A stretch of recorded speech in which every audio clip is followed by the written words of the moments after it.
Bismillahirrahmanirrahim. Assalamualaikum warahmatullahi wabarakatuh.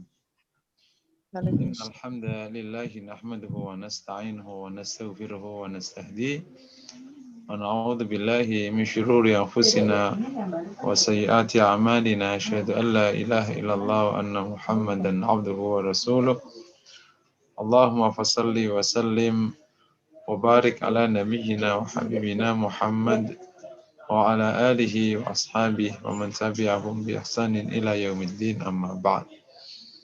Jamaah yang dirahmati Allah, pemirsa dimanapun Bapak Ibu semua berada, semoga kesempatan malam hari ini di mana kita bisa bergabung di Forum Hati Institute, program online, semoga yang demikian ini menjadi amal saleh yang diterima Allah Subhanahu wa taala.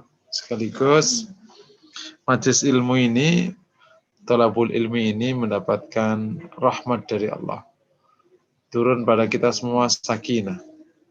Dan insya Allah disebut oleh Allah di depan makhluknya yang ada di sisinya. Amin ya rabbal alamin. Materinya tazkiyatun nafas, temanya sabar. Sesungguhnya ya, sebagaimana di materi minggu lalu bab syukur, kalau kita lihat literatur atau referensi yang salah satunya kita sampaikan ke para peserta, ada Madarijus Salikin, itu sebenarnya kurang dari cukup bahasan yang minggu lalu itu. Tapi kita asumsikan peserta semua bisa mendalami lewat buku yang sudah kami sampaikan. Karena nanti kalau satu tema lebih dari satu pertemuan juga luar biasa. Tapi sesungguhnya dalam bahasan syukur sendiri, itu kalau kita lihat elaborasi ayat tentang syukur, itu sudah satu bahasan yang dahsyat sekali. Nah, demikian juga hanya dengan tema kita malam hari ini, bab sabar. Itu juga sama, itu bab besar sekali. Tapi ya kita upayakan bisa selesai dalam satu pertemuan. Jika ada yang kurang, ya nanti kita akan ulang di kesempatan lain, atau Bapak Ibu semua mohon bisa mendalami lewat buku yang ada. Lagi-lagi saya ingin sampaikan, mohon tidak henti-hentinya dan jangan bosan-bosannya menyampaikan ke teman-teman agar banyak yang bergabung di majelis ini atau di Forum Hati Institute, bisa mendapatkan banyak kebaikan dan kemudian juga bisa meningkatkan sikap-sikap baik. Secara bahasa, sabar maknanya adalah menahan. Gitu. Sabar itu maknanya menahan. Al-imsak, secara bahasa ya.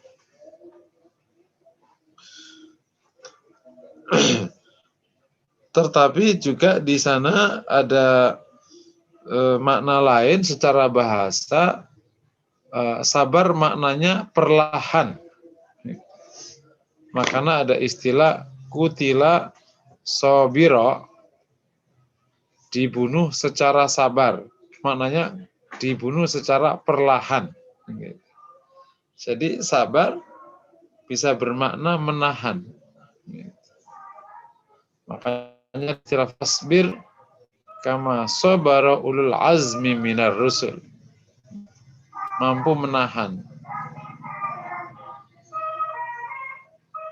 Tadi ada yang makna secara bahasa maknanya adalah perlahan. Makanya memang sabar itu identik secara bahasa dengan perlahan. Lawannya terburu-buru. Gitu. Meskipun akhirnya terkadang situasi sabar selalu identik dengan yang perlahan. Yang cepat dianggap tidak sabar. Makanya ada orang ngomong cepat, ngomong sabar.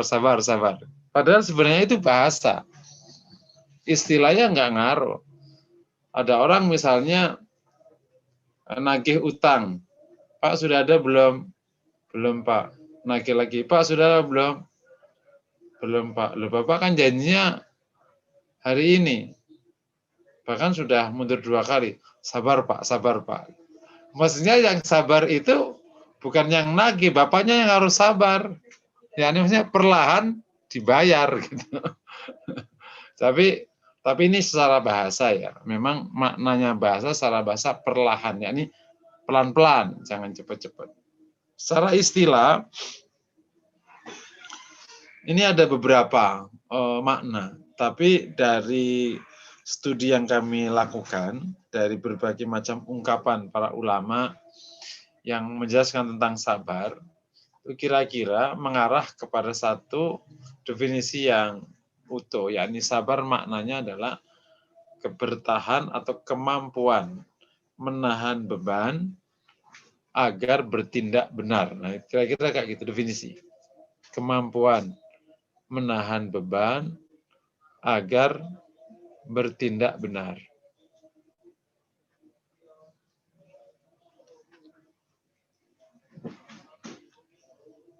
Jadi di sini ada menahan, itu poin pertama. Kedua, ada beban yang ditahan. Yang ketiga, ujungnya, hasilnya tindakan benar. Makanya kalau ujungnya tidak tindakan benar, dia bukan sabar sebenarnya. Bisa jadi lemah. Nah, beban itu ada 3 dalam agama nanti akhirnya jadi istilah. Pertama, perintah Allah. Yang kedua, larangan Allah. Yang ketiga, ujian dari Allah. Itu namanya beban. Nah, sabar maknanya mampu menahan beban-beban ini supaya bertindak benar. Ketika dikasih beban perintah oleh Allah, maka akhirnya dia bisa jalankan perintah Allah dengan benar. Ketika diberikan beban oleh Allah larangan, dia bisa bertindak benar, yakni tidak terjerumus kepada larangan. Yang ketiga, ketika dikasih beban ujian, maka dia tidak mengeluh dan tidak mengeluh dan bahkan tidak menolak keputusan Allah, sehingga berdampak kepada pelanggaran kepada Allah atau su'ul adab kepada Allah. Tapi ia bisa menjalani ujian dengan baik hingga tetap bertindak benar. Itu namanya mampu menahan beban agar bisa bertindak benar. Karena di sana ada beberapa definisi yang disebutkan oleh para ulama yang bisa jadi fokus ke salah satu dan meninggalkan. Contohnya misalnya sabar adalah as-sabru alal balaya. Sabar itu maknanya apa? Ya bisa melewati ujian. Ya, ini sebagian definisi sabar. Anda mengatakan sabar itu apa? Ya sabar itu adalah al-istiqamatu alad din. Gitu. Komit di dalam agama. Nah, itu juga namanya sabar. Ada banyak definisi-definisi. Tapi kira-kira definisi yang tadi cukup menggabungkan banyak ungkapan ulama itu adalah kemampuan menahan beban agar bisa bertindak benar. Di konteks ini, kalau ada orang mendapati pelanggaran salah satu muridnya misalnya, muridnya ini suka terlambat masuk kelas misalnya, peraturannya itu yang terlambat 3 kali tidak boleh masuk. Dan murid ini sebenarnya murid baik, tapi memang terlambat 3 kali mau gimana. Nah, maka Pak Guru mengatakan, Dek, karena kamu terlambat 3 kali, maka kamu tidak boleh masuk kelas. Ini namanya sabar. Sabar menanggung beban rasa tidak enak kepada murid yang baik ini untuk bisa bertindak benar. Tapi kalau misalnya, aduh dia orang baik, kasihan, udah deh masuk aja lah. Itu namanya tidak sabar justru. Paham ya kira-kira? Contoh, ketika orang melamar ujian, melamar pekerjaan. Terus dia lamar, baru sudah 25 perusahaan dilamar, nggak diterima. Kata kakaknya, ya udah kamu sabar, udah pulang kampung aja deh. Mungkin kamu nggak cocok. Ya udah kamu temani mak di kampung aja. Iya mas, ya udah aku sabar deh. Itu bukan sabar, itu namanya menyerah. Gitu. Sabar itu gimana? Yang lama, karena kata tujuanmu datang ke kota itu cari kerjaan. Berarti gimana? Ya terus dicari kerjaan sampai dapat pekerjaan. Kemampuan bertahan, menahan beban apa? Beban untuk mencari nafkah. Apapun resikonya ditanggung supaya bertindak benar. Apa tindakannya benar? Mencari nafkah. Itu kan tindakan benar. Karena sudah waktunya kamu cari nafkah. Nah, di lapangan terkadang antara sabar sama lemah, sabar sama malas, itu mirip. Terkadang kata sabar dipakai untuk menghentikan orang dari profesionalitas. Gitu. Pak, kamu gak capai target, berarti bonusmu tidak turun tahun ini. Wah Pak, sabar Pak, jangan gitu Pak. Justru yang benar memang kamu gak dikasih bonus, karena aturannya begitu. Dan kamunya yang sabar. Sanggup menanggung beban. Kenapa? Beban untuk tidak dapat bonus. Kenapa? Supaya tindakannya benar. Karena emang aturannya emang kayak gitu. Kalau nggak nyampe target nggak dapat. Bisa dipahami ya kira-kira. Insya Allah. Nah, dalam konteks ini ada beberapa nilai ya, atau sikap yang merupakan turunan dari sabar. Ya, turunan ini betulnya. Jadi ada beberapa sikap atau nilai yang merupakan turunan dari sabar dan akhirnya masuk kategori ma'anis sabr, makna-makna sabar. Yang pertama, ini turunan ya, bukan definisi, turunan. Yang pertama adalah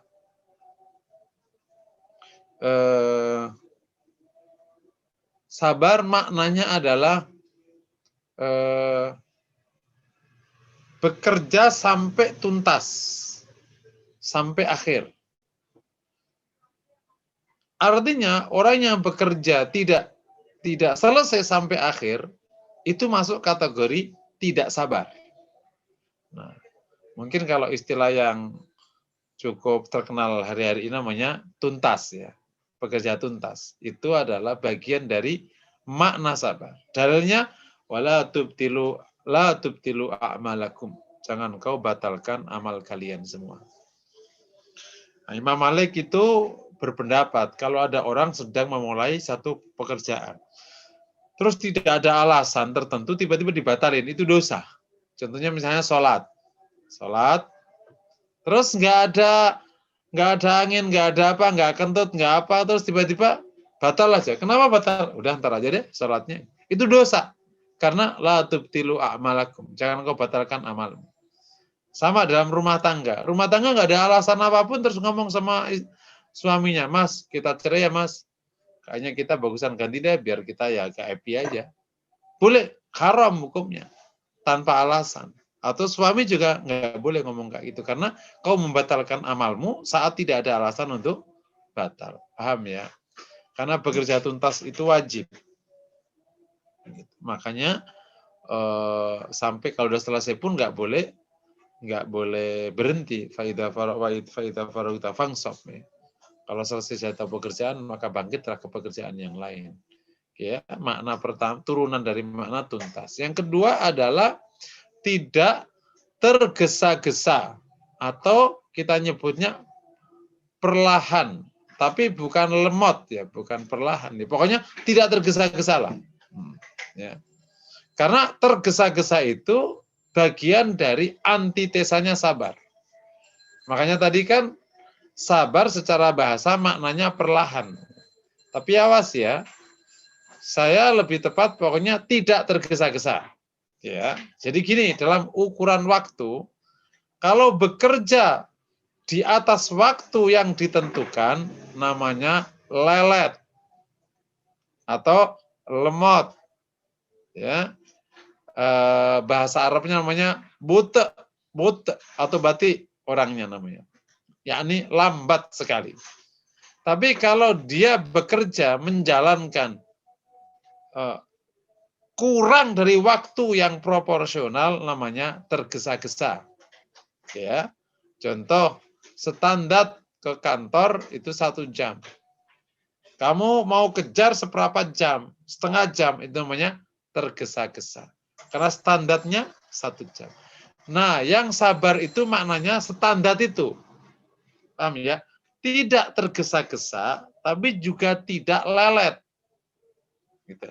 Makanya sabar itu memang identik dengan tindakannya benar. Iya, sama dengan orang ngomong. Ngomong standarnya itu berapa? Kalau lebih lebih dari waktunya namanya lelet, pelan banget. Tapi kalau sebelum waktunya namanya tergesa-gesa. Ngomongnya kecepatan. Paham ya? Jadi tidak boleh tergesa-gesa. Nah, di sini nanti ya kita bahas. Jadi sabar sangat terkait dengan satuan waktu yang ditentukan atas satu satuan pekerjaan atau satu agenda. Ketika Rasulullah SAW dakwah dan memasuki dakwah di tahun ke-6 Hijrah, semoga tidak salah hitungnya, ke-6 Hijrah. Para sahabat sudah nggak kuat disiksa, diintimidasi itu. Para sahabat sudah mengajukan kita lawan, kata sahabat. Tapi Rasulullah SAW tidak mengizinkan dan mengatakan, innakum qaumun tasta'jilun. Kalian terburu-buru loh. 6 tahun dakwah itu bagi Rasul terburu-buru. Karena ternyata waktu Rasul mengizinkan mereka untuk melawan itu setelah 14 tahun. Yakni perang Badar pertama itu. Bisa dipahami ya. Jadi antara terburu-buru sama ini tergantung satuan waktu yang ditentukan. Ada orang garap ujian waktunya 2 jam. 1 jam udah selesai. Wah, buru-buru amat sih loh. Gitu.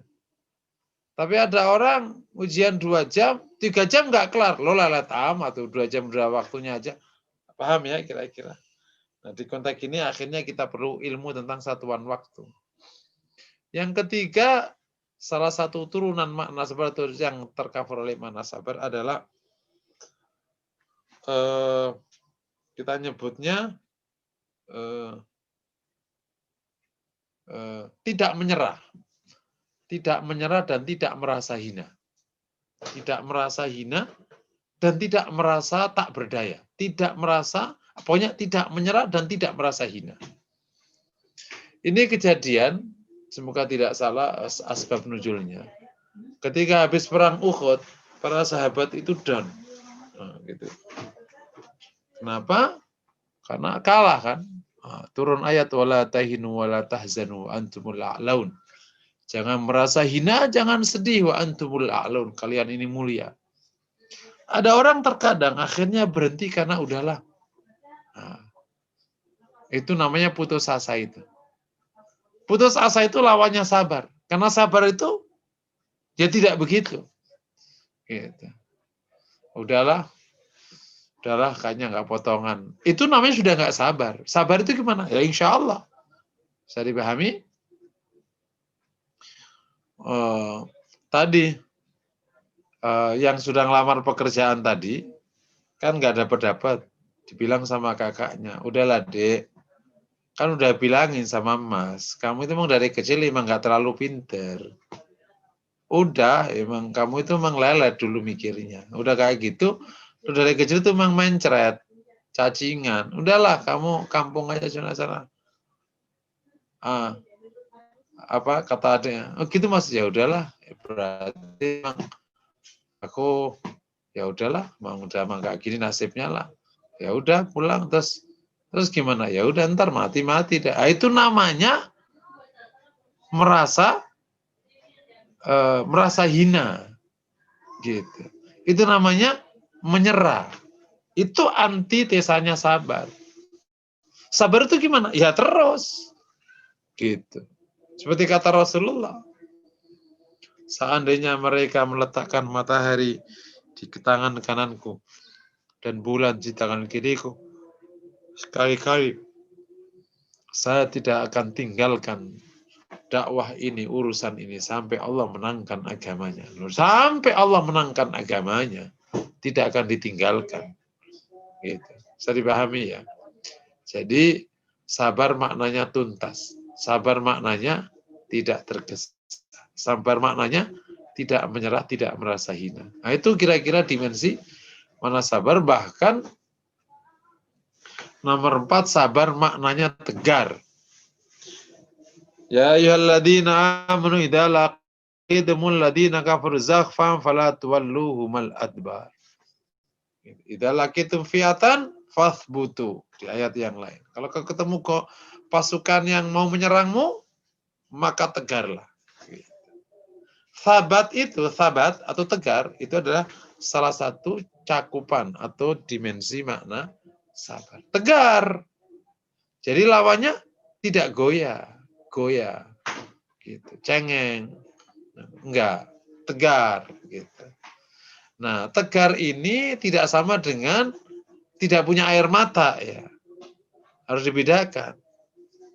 Antara kasih sayang sama tegar ini bisa gabung. Bukan berarti orang tegar nggak punya empati. Karena ini punya kejadian di Rasulullah, zaman Rasulullah alaihi wasallam.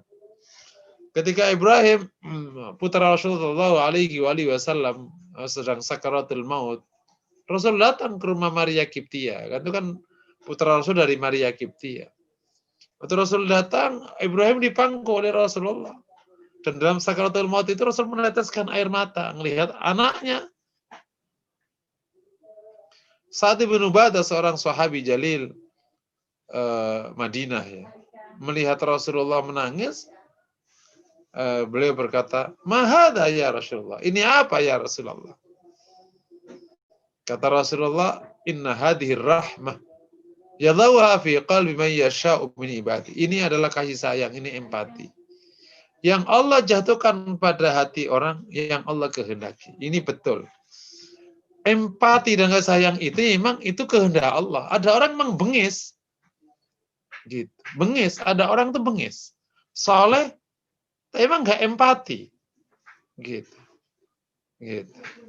Ada orang empati, bisa jadi nggak taat beragama. Gitu. Tapi aneh, kalau ada orang kayak gitu. Soleh tapi nggak empati, taat ibadah tapi nggak empati nggak taat ibadah, ini anomali.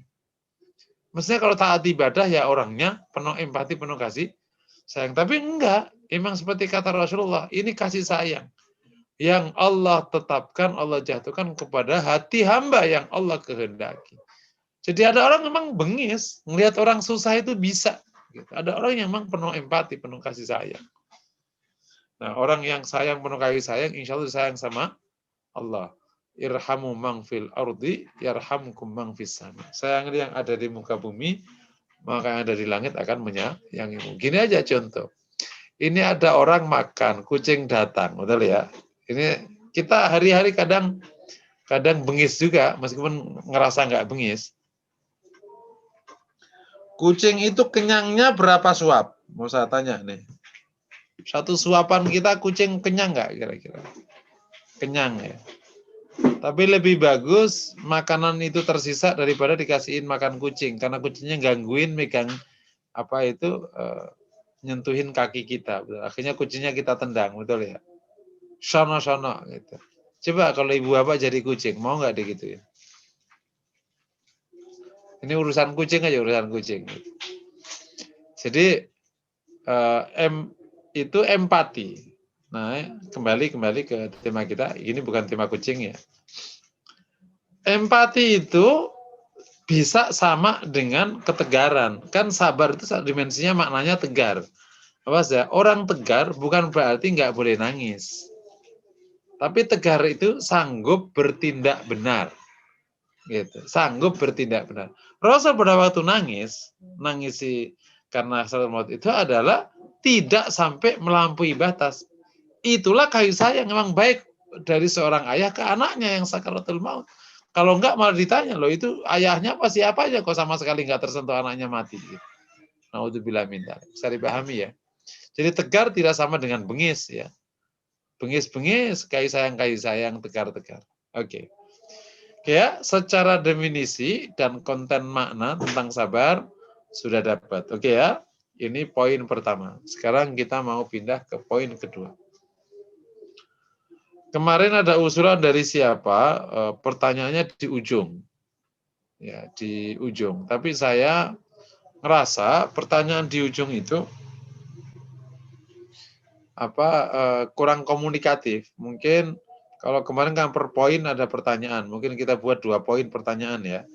Karena kalau pertanyaan di ujung ini saya nggak tahu nih kalian ini tidur, dia ngobrol, ngecas, ngiler kan nggak tahu kita. Tapi kalau pertanyaan kan ada komunikasinya. Nah, gitu ya. Kalau masalah pertanyaannya kemana-mana biasalah, namanya ngaji ya. Gitu ya. Jadi ada usulan kemarin per poin Jawab mungkin istilahnya per 2 poin ya. Nanti ada tanya jawab, nanti pertanyaannya semoga bisa terjawab. Kalau nanti terasa sudah agak melebar, nanti materi lagi baru nanti ke pertanyaan lagi gitu ya kira-kira. Supaya ada komunikasi dengan jamaah dan jamaah juga bisa bertanya. Karena kan kita yang belajar ini kan bukan orang baru kemarin. Artinya sudah banyak orang yang senior yang sudah mengalami hidup yang sudah luar biasa. Sehingga tazkiyatun nafas itu menjadi sangat terinternalisasi kalau ada dialog, bukan materi. Karena kalau materi jadi nanti pengetahuan tazkiyatun nafas, bukan internalisasi nilai. Oke ya. Nah, salah satu poin kedua dasarnya. Banyak sekali dasar hukum masalah sabar ini di Quran. Menggunakan perintah, pujian bagi orang sabar, cerita orang sabar, banyak sekali. Sehingga terasa sekali betapa sabar ini merupakan sifat yang memang menjadi penekanan. Dan termasuk sifat wajib. Kenapa ya? Karena diperintah, ya ayyuhalladzina amanusbiru wasabiru warabitu wattaqullaha la'allakum tuflihun. Surat Ali Imran ya. Hai orang-orang yang beriman, sabarlah dan tambahlah kesabaranmu. Jadi ada istilah as-sabr, ada istilah musabarah. Musabarah itu tambah sabar. Sabar dan tambah sabar. Kenapa? Karena dalam hidup ini soal itu sering nambah, sering meningkat. Kalau dulu sabar terhadap istri, terhadap suami. Sekarang tambah anak. Harus sabar terhadap suami, terhadap istri, dan anak. Kalau dulu sabarnya 2, masalahnya 1 berarti tercover. Sekarang masalahnya 2, ya sabarnya harus 3. Kalau sabarnya 2, masalahnya 2, ya seimbang. Pecah, nggak sanggup. Jadi kemampuan sabarnya itu harus di atasnya. Saya suka mengatakan nih, sering juga di sini. Jembatan itu roboh bukan karena beratnya beban. Ya, awas ingat, jembatan roboh bukan karena beratnya beban. Jembatan roboh karena bebannya lebih berat daripada kemampuan jembatannya. Nah, gitu sebenarnya. Kalau ada jembatan, kemampuan tahannya, angkutnya, itu 100 ton, yang lewat 90 ton, maka tidak ambruk. Kalau ada jembatan, kemampuannya 1 ton, yang lewat 2 ton, ambruk. Loh, kok ada 2 ton ambruk, ada 90 ton nggak ambruk? Ternyata bukan karena 90-nya, atau karena 2 tonnya, tapi karena kemampuan jembatannya. Kalau kemampuannya di atas masalah, ya nggak apa-apa. Itulah sabar. Gitu. Makanya sabar itu tidak boleh satu kualitas, gitu. Harus naik. Kalau masalahnya 1, sabarnya 2, kelar. Kalau masalahnya 2, sabarnya 3. Makanya harus ada namanya musabarah. Itulah salah satu kelebihan ulil azm. Ulul azm itu masalahnya meningkat, dia juga meningkat kesabarannya. Kayak Nabi Musa, bayangin. Ketemu Fir'aun, naudzubillah. Wah, itu dahsyat, masalah bertubi-tubi. Bisa dilewati oleh Nabi Musa.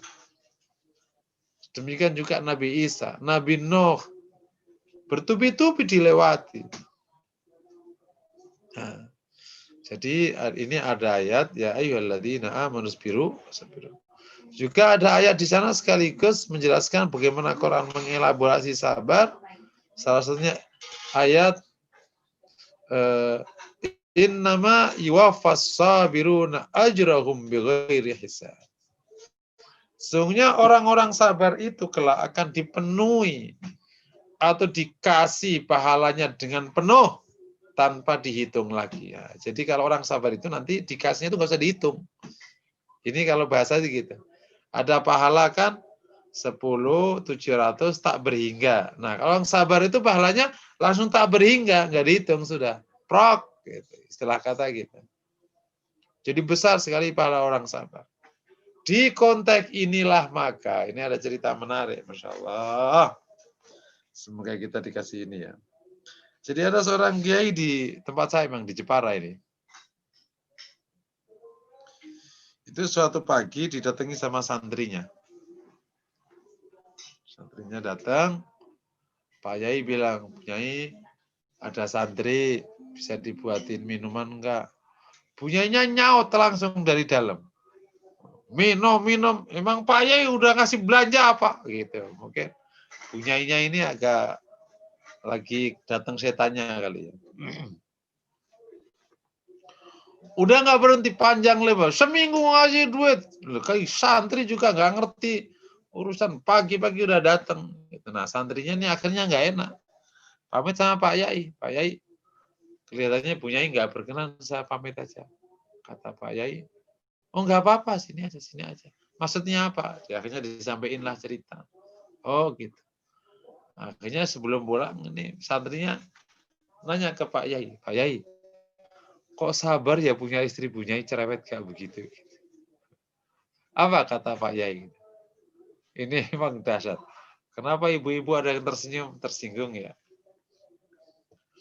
Nah kata Pak Yai ini, santri, justru aku bersyukur pada Allah dikasih bunyai secerewet itu.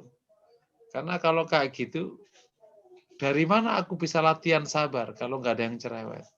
Jadi aku bersyukur punya cerewet itu. Aku bisa latihan sabar. Paham ya? Karena sabar itu harus ada soalnya. Kalau nggak ada soalnya nggak bisa sabar loh. Nah makanya ulul azm itu disebut dengan ulul azm karena soalnya gede sekali dan bisa dilewati. Karena kembali ke materi, karena ada musobaroh. Sabar dan tambah sabar. Paham ya insya Allah. Ya, Masya Allah. Juga ada kisah pernah saya kisahkan di sini ya. Betapa ketika Allah uji, memang terkadang diuji. Jadi suatu ketika ada dua santri, itu memang sangat, istilah dua santri ya, dua thalibul ilm lah. Ada orang yang dulu kan belajar di para masyayikh gitu, ada dua orang yang sangat dekat sampai akhirnya mereka itu selesai ngajinya, kemudian mereka pulang masing-masing ke daerahnya. Nah, yang satu ini daerahnya memang di bawah gunung, ya kan banyak ya. Di dekat hutan. Yang satu orangnya di kota. Karena nggak ada kabar lama, maka akhirnya yang di kota ini mencoba untuk datang ke yang di desa yang dekat hutan. Sampailah karena yang santri yang ada di hutan itu dulu terkenal dengan ilmu dan alimnya, tapi kok nggak ada beritanya sedang apa dia. Ternyata justru mendapati kehidupannya nggak sebaik yang dibayangkan. Begitu sampai di rumah, Masya Allah, rumahnya sederhana, dan bahkan yang lebih membuat temannya ini menangis karena begitu Assalamualaikum, disaut sama seorang wanita yang galak sekali dari dalam rumah. Mereka sudah tahu etikanya nggak boleh masuk rumah karena suaminya nggak ada. Waalaikumsalam, panjang lebar lah. Fulan ada. Nggak ada, lagi nyari kayu bakar. Siapa? Nah, itulah, dengan suara ketus dan panjang lebar. Bahkan terus menggibahin suaminya di depan temennya. Wah, temenmu ini mah panjang lebar lah. Nggak becus nyari duit. Miskin. Panjang lebar. Tapi ya dia karena ingin ketemu temennya, sabar nunggu. Akhirnya minta izin untuk nunggu di luar rumah, diizinkan. Nggak lama menjelang sore, datang itu. Temennya dari dalam hutan dengan terengah-engah. Keringat bercucuran, tapi yang menarik, di belakangnya ada singa membawa kayu bakar yang luar biasa banyaknya. Akhirnya ditanya, saudaraku, temanku, aku datang dari pagi. Dan aku dapat cerita dari istrimu, engkau pergi nyari kayu bakar. Karena perjalananku jauh, aku berniat menunggumu dan aku bersyukur bisa ketemu. Tapi ada beberapa yang aneh ini. Gitu. Ini kamu, kerjamu seperti ini, tapi kamu bisa menaklukkan singa. Sehingga kamu sebenarnya cukup ringan nyari kayu bakar, wong yang nyari itu singa dan diantar oleh singa. Kata yang santri apa ini yang bapak yang nyari kayu bakar, iyalah seperti kau lihat gitu.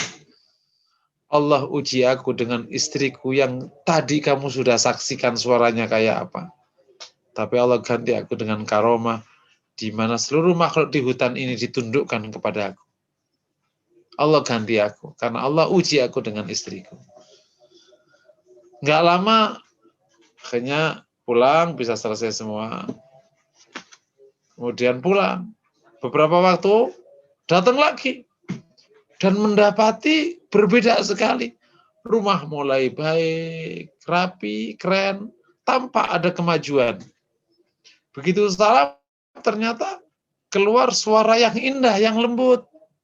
Loh, kok bukan suara yang dulu? Nah, akhirnya karena disebut suaminya tidak ada, sedang mencari kayu bakar, maka diizinkan, silakan duduk di luar sampai nanti suamiku datang. Akhirnya duduklah di luar. Menjelang sore, temannya datang. Dan berkeringat lebih dari yang kemarin. Tampak sekali lusuh, menggendong kayu bakar, dan tidak ada lagi singa di belakangnya. Sampailah datang, temanku aku datang. Aku sudah merindukan panjang lebar akhirnya. Ditanya, kemana singa yang kemarin kau bawa ke sini? Kata si temannya, itulah yang kau saksikan. Istriku yang dulu meninggal dan aku digantikan dengan istri yang baru ini. Kau tadi tahu betapa mulianya akhlaknya istriku yang satu ini. Tapi Allah hilangkan karomahku terhadap ini karena aku sudah dimuliakan oleh Allah lewat istriku yang satu ini. Dulu aku diuji, Allah ganti karomahku lewat ditaklukkannya hewan-hewan. Tapi ketika ujianku sudah dihilangkan, sudah dicabut oleh Allah, diganti dengan karunia lewat istriku, maka karomahku diambil kembali oleh Allah Subhanahu wa taala. Ini cerita kecil ya tentang ujian dan balasan. Tentu ayat yang dimaksudkan yang saya baca tadi di akhirat, tetapi harus diakui di dunia pun orang-orang yang sabar itu diganti pertolongannya oleh Allah SWT. Gitu. Mungkin punya masalah tentang harta diganti kesehatan. Cuman kita aja yang nggak bisa ngelihat. Gitu. Mungkin diuji suami naudzubillah, tapi diganti oleh anak-anak yang baik. Diganti dengan usaha yang lancar. Atau diuji anak, tapi suaminya Masya Allah. Diuji anak, diuji suami, atau diuji istri, diuji anak. Masya Allah, di luar sana luar biasa. Ada orang di rumah remuk, di luar sana dimuliakan. Atau dibalik, di luar sana diremuk, di dalam dimuliakan. Itu cara Allah menguji dan memuliakan. Bisa dipahami ya. Makanya ketika datang ujian padamu, jangan merasa dunia ini sempit. Karena sebenarnya di sebelah sana ada karunia. Itu luar biasa. Termasuk karunia adalah engkau dikasih kemampuan untuk sabar, itu karunia. Ketika di sebelahnya ujian, biasanya Allah kasih ganti sebelahnya. Biasanya. Pernah ada salah satu orang dekat saya, ngomong ke saya, Ustadz gimana ya, ini kerjaan nggak pernah bener gitu. Nggak pernah bener, makan aja juga susah. Saya bilang, ya kau bersyukurlah pada Allah untuk urusan ini, kau perbaiki. Tapi saksikanlah, gitu. Engkau dikasih karunia anakmu pintar-pintar, beasiswa sekolahnya. Istrimu nggak boros, nggak bisa makan enak. Betul itu. Di orang yang lapor ke saya itu, istrinya itu nggak bisa makan enak. Gitu. Kalau makan enak mencret. Nggak ngerti mall, nggak ngerti baju bagus. Pokoknya tahunya rumah makan tempe tahu. Sudah. Akhirnya saya bilangin, ayo mau di mana? Duitmu banyak, istrimu cerewet dan istrimu hedon. Duitmu banyak, anakmu bawa blow-on. Ayo milih mana? Allah kasih ganti. Dari kesulitan rezekimu, diganti kecerdasan anakmu, kesederhanaan istrimu. Tapi ketika Allah kasih hartamu, diuji dengan istrimu atau diuji oleh suamimu. Ustadz, enaknya nggak ada ujian. Emang dunia ini milik nenekmu apa? Paham ya? Ustadz, bisa nggak hidup itu lapang, enak semua, apa gitu. Jawabannya apa coba? Emang hidup ini milik nenekmu apa? Enak aja. Allah yang menentukan hidup kepada kita. Ya, kalau diuji kita jalani. Kalau kita kasusnya kita syukuri. Gitu. Gitu aja kan. Kalau diuji kita sabar. Kalau lagi di karunia ya kita syukuri. Masya Allah. Ini ngomongnya gampang ya. Tinggal ngejalaninya ini. Gitu. Oke. Sampai poin ini ya. Kalau ada pertanyaan dipersilahkan. Sudah 2 poin, definisi dan ayat ya. Ayatnya masih banyak tentang masalah sabar, nggak sedikit. Tapi tadi sudah saya sebut 2 atau 3 tadi. Fadal, dipersilahkan. Baik, jazakallah khair Ustadz untuk penjelasan tentang sabar. Iya, tadi saya senyum-senyum karena memang itulah materi Ustadz itu biasanya menampar apa ya, tamparannya nggak terasa gitu. Jelek terus kita mentertawakan diri sendiri, bukan kita, saya aja mungkin ya. Tadi di awal sepertinya sudah ada yang raise hand ya Pak, siapa saya tadi hampir mau catat lupa, saya cek dulu Ustadz ya. Tadi ada yang raise hand, bapak-bapak kalau tidak salah ya. Oh iya betul, kiri tadi ya. Yang raise hand boleh lebih dulu bertanya pada Ustadz ya, kami berikan kesempatan lebih awal, nanti saya bacakan pertanyaan dari chatroom. Silahkan, tadi saya sudah ingat namanya, tapi saya nggak dicatat. Pak siapa tadi ya, saya cek di layar ketiga dulu Ustadz. Tadi ada yang raise hand di awal, apakah mau bertanya kepada Ustadz? Kami persilahkan. Baik, kalau belum ada. Ini karena semua kameranya ditutup ya, saya tidak tahu apakah lagi minum teh manis atau apa Ustadz ya. Baik, pertanyaan yang masuk di chat room yang pertama adalah, Pak Ustadz mohon bertanya, zikir apa agar kita bisa sabar ya? 1.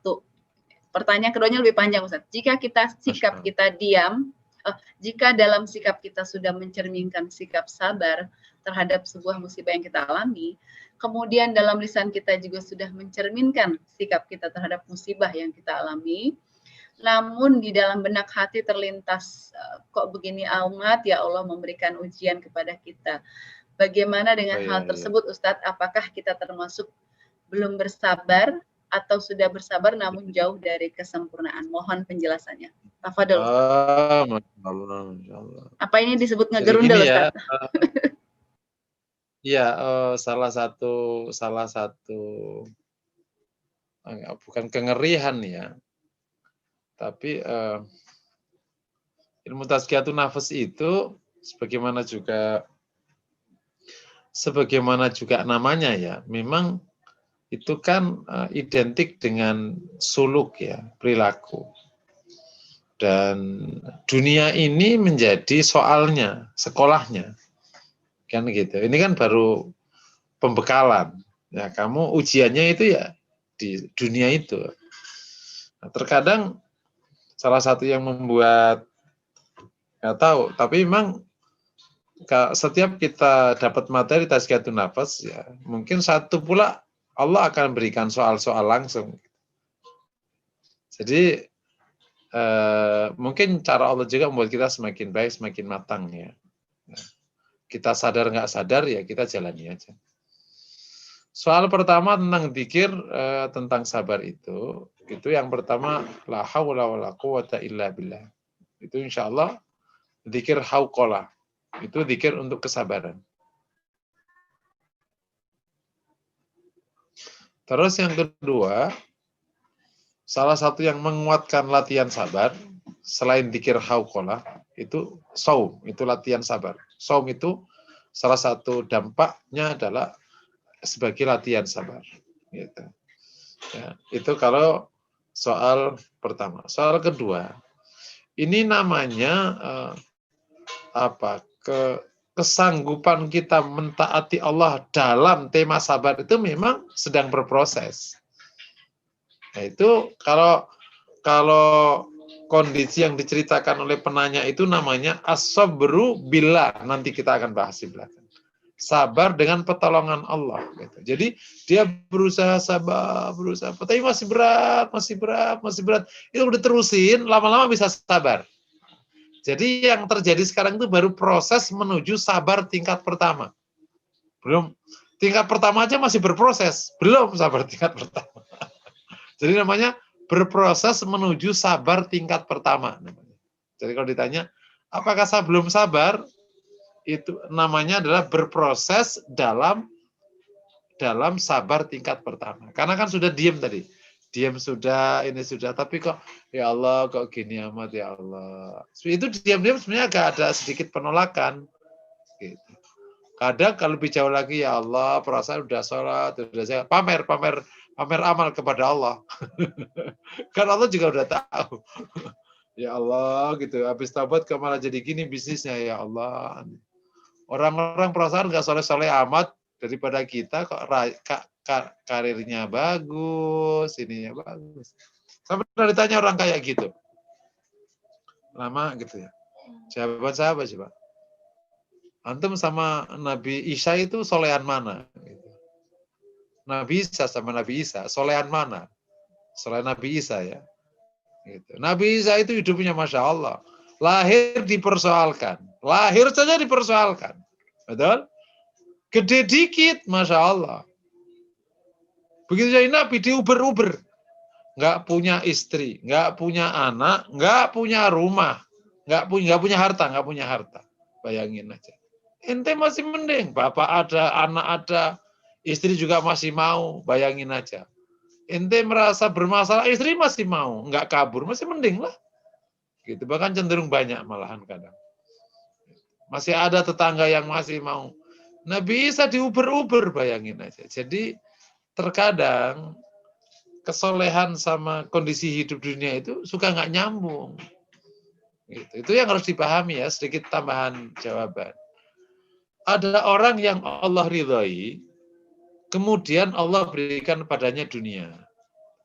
Ada orang yang Allah ridhai, justru diuji terus hidupnya. Masya Allah. Karena Allah senang sekali tangisannya. Ada orang yang Allah murkai, justru dikasih dunia, kayak Fir'aun. Dan ada orang yang Allah murkai, habis hidupnya. Seperti fuqara'ul kufar, orang-orang kafir yang fakir itu. Jadi urusan dunia ini terkadang bisa lewat rute rahmat Allah, ridhonya Allah, bisa lewat rute murkanya Allah, namanya istidraj. Jadi ketika misalnya katakan baik penanya ini kayak hidupnya kayak nggak pernah selesai gitu. Yang dievaluasi adalah ada nggak kemaksiatan di dalamnya. Yang pertama. Yang kedua, kalau ternyata sudah, tentu hanya Allah yang tahu. Tapi sudah diperbaiki, kok masih terus, nggak apa-apa. Semoga itu bagian dari cara Allah mencintai kita. Emang ngomongnya gampang ya, ini ngomongnya saya gampang ya. Ya kalau ngomongnya susah, memang nggak jadi materi malahan. Ini ngomongnya gampang. Tapi insya Allah. Gitu. Tapi setiap orang kan punya ujiannya masing-masing kan sudah insya Allah. Gitu. Ada dikasih bisnis nggak jadi-jadi, ada dikasih anak nggak jadi-jadi, loh namanya kan ada orang. Ada dikasih karir nggak naik-naik, ada dikasih. Tapi secara umum saya katakan, ketika akhirnya Allah izinkan kita jadi orang Muslim, dan akhirnya sedikit banyak kita jadi orang soleh, udah bisa berbuat baik, itu sudah merupakan keberuntungan yang paling tinggi. Itu sudah. Istilah kata, dunia ini keadaan kayak apapun, nggak lama lah 62 tahun. Gitu. Paham ya kira-kira? Ya kita cari semaksimal mungkin sesuai dengan kadar kemampuan kita untuk mencari khasanah fid dunia. Tapi kalau nggak dapat, ya disyukuri. Syukur yang banyak, sabar yang banyak. Wallahu a'lam bishawab. Silakan. Ya, ada pertanyaan masuk lagi Ustadz di chat. Assalamualaikum Ustadz. Bersabar apa juga termasuk pada diri sendiri? Untuk saya yang masih belajar dan berproses untuk menjadi baik, kadang lelah dengan diri sendiri yang belum kunjung menjadi baik.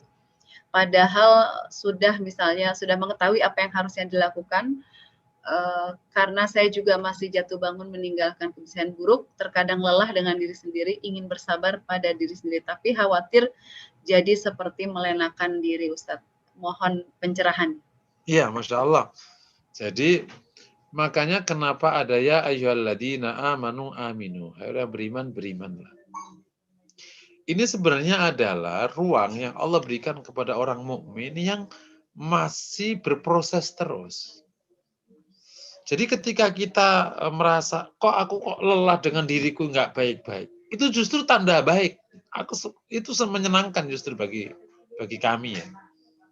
Itu bagus. Artinya kita sudah punya komitmen memperbaiki diri. Gitu.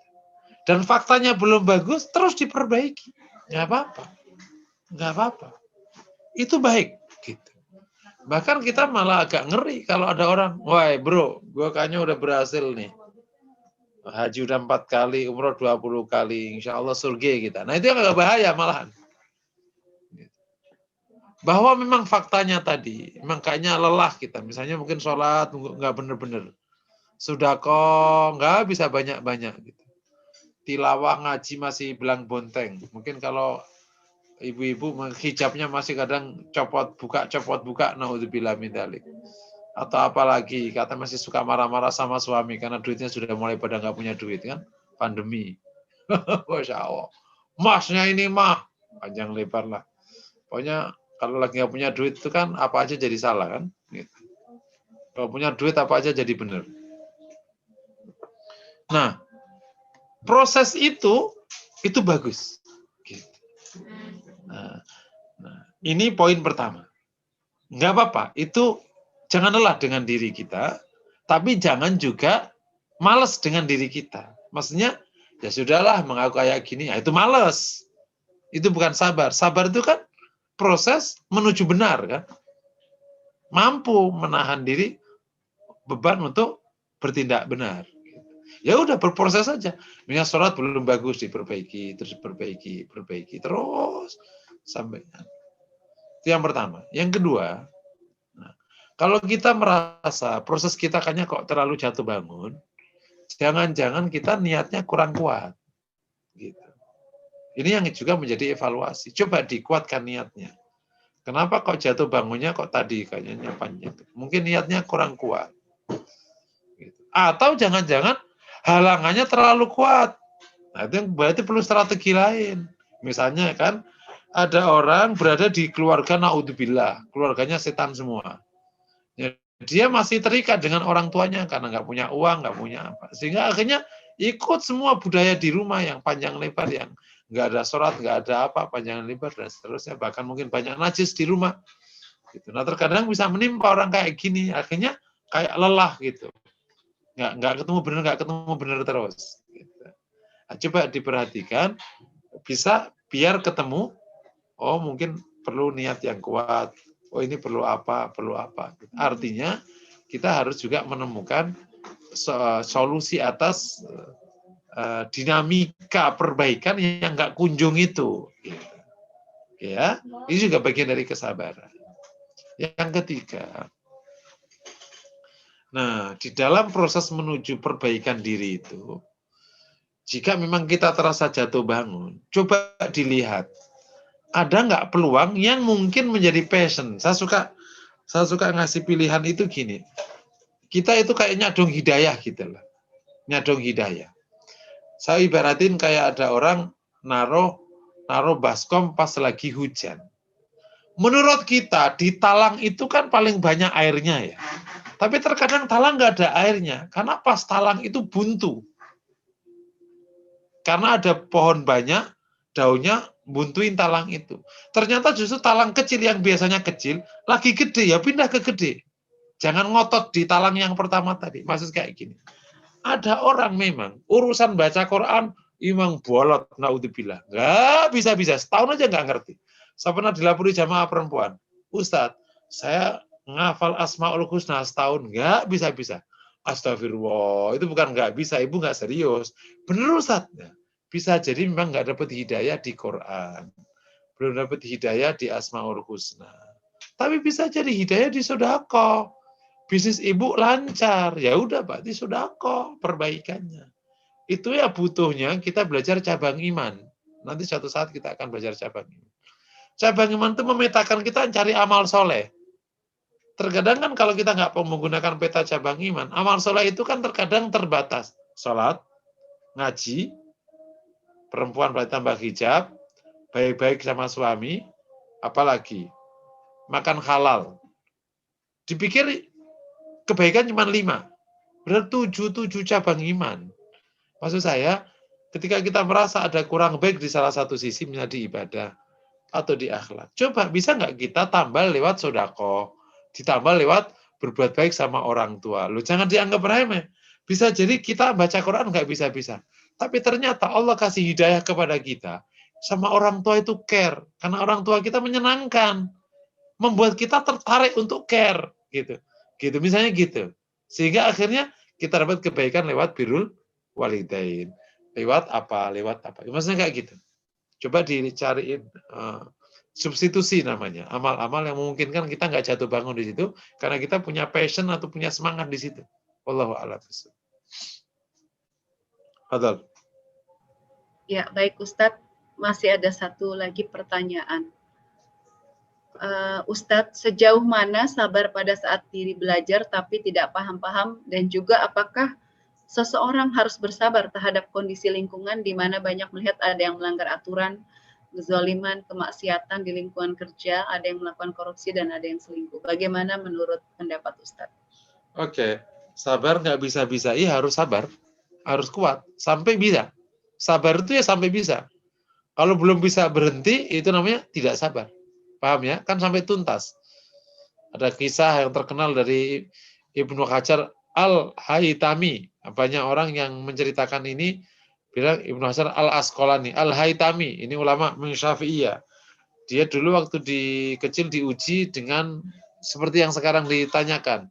Lama paham. Mungkin lola gitu kira-kira. Ya. Lama paham. Sampai akhirnya sudah putus asa mentok. Dia pamit dari syekhnya untuk izin pulang. Syekh, saya sudah belajar lama tapi rupanya nggak ada kemajuan. Saya pulang saja. Ya.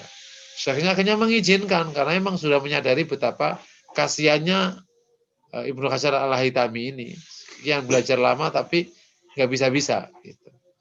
Ya, zaman dulu nggak ada kendaraan, dia berjalan kaki menuju rumah. Di tengah jalan, kondisi hujan, akhirnya dia berteduh. Nah, dalam kondisi itu, matanya mendapati ada satu batu yang tembus bolong oleh tetesan air hujan yang ia perhatikan dari tadi. Gitu. Netes, akhirnya, loh, disitulah Allah kasih hikmah. Dia mengatakan, kalau batu ini ditetesi air hujan sekian lama bisa bolong, mungkin otakku juga bisa bolong kalau terus-terus menerus diajari. Nah, akhirnya dia balik lagi kepada syekhnya, akhirnya belajar lagi, dan Allah akhirnya berikan hidayah di situ, rahmat. Saat itu dia paham, hafal semuanya, akhirnya menjadi alim sekali. Bahkan menjamin ulama Syafi'iyah yang sangat berpengaruh, namanya Ibnu Hajar Al-Haytami. Ya, banyak yang mengisahkan Ibnu Hajar Al-Asqalani itu salah, Al-Asqalani. Kalau Ibnu Hajar Al-Asqalani itu cerdas dari kecil, gitu, cerdas dari kecil. Jadi gimana dengan tadi jamaah, ya tolong terus sabar, belajar sampai bisa. Kalau belum paham, tanya lagi sampai paham. Kalau perlu 100 kali baru paham, ya nggak apa-apa, 100 kali sampai paham. Yang pertanyaan kedua tadi mengenai kondisi di lingkungan, Ustadz, yang banyak kezaliman dan kemaksiatan.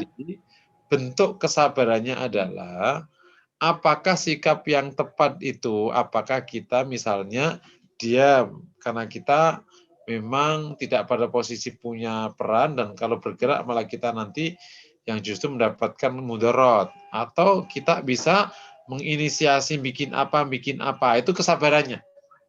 Jadi sabarnya misalnya, oh kalau gitu ini aku harus kuat, aku akan perbaiki lewat sistem.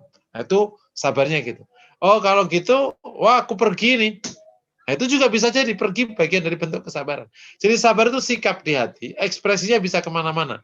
Bisa pergi, bisa memperbaiki, bisa bertahan, bahkan bisa mengadukan, bahkan kalau perlu.